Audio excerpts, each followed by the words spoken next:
gonna try to set these crab traps out here, somewhere out there where it gets deeper.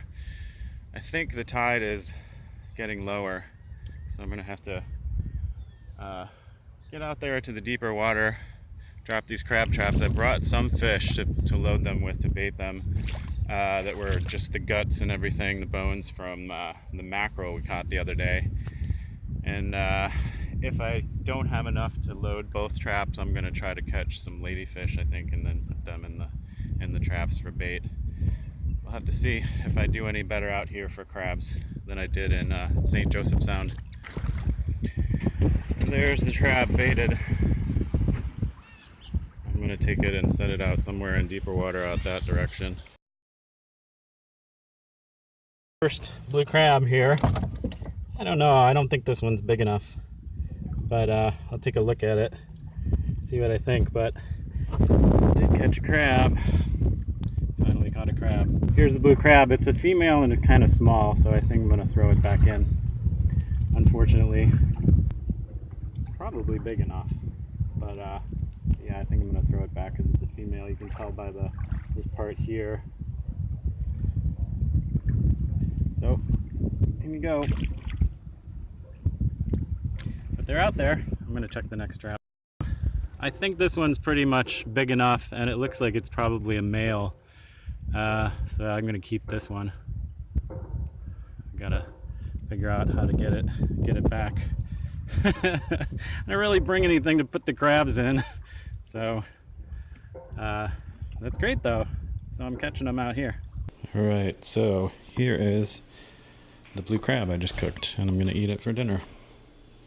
Pretty cool. I did find out that there's no size limit in Florida for these blue crab, but I did throw back that small one because I think it was pretty small compared to this one. It's hot today. It's like high of 85. I think it's going to be tasty. I'm melting some butter. Well, I don't have a tripod set up here, so I'm just going to probably put the camera down and start eating. See if you can see me.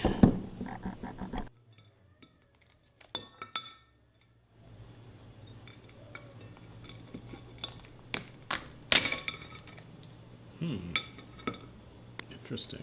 So many little parts in here.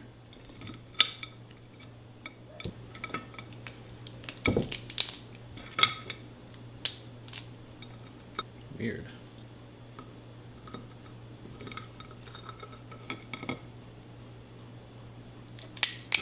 Gotta figure out how to eat this because I don't even know where the meat is. I know there's meat, and I think some people eat this like orangey part.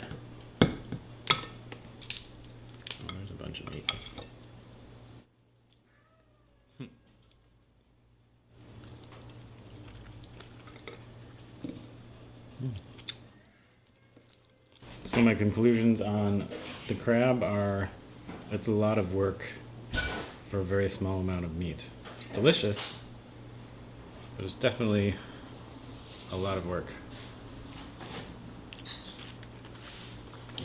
I just wish it was a huge thing with a big pool of meat in the middle of it.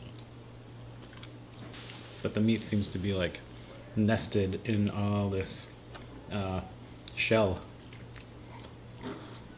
So it's quite a job getting to it.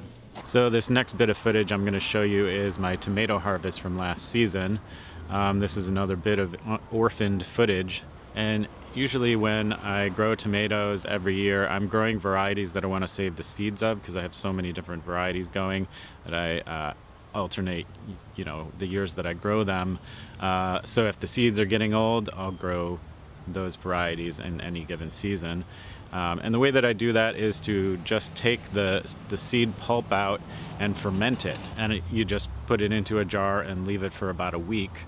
And then the gel that's actually a germination inhibitor will come off of the seed, and you'll end up with, you can wash that off, and then it's just clean dry seeds that you can get. Much easier to plant that way.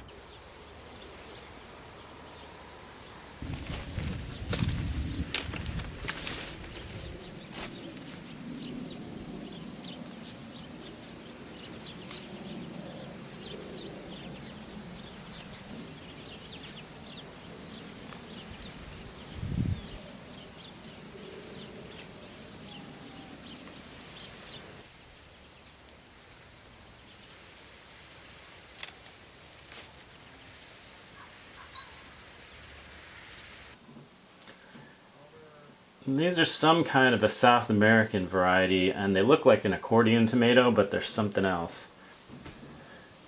And I'm pretty sure that this big one here is a mortgage lifter, because it looks kind of like a brandywine. The leaves are big like a brandywine, only the fruit itself is just enormous sometimes. It's like that, and it's kind of pink. Not sure what this one is, but obviously it's really beautiful. Perfect. Perfectly round, perfectly shaped orange tomato. Don't forget to subscribe to my channel and share and like the video, and I'll see you next time.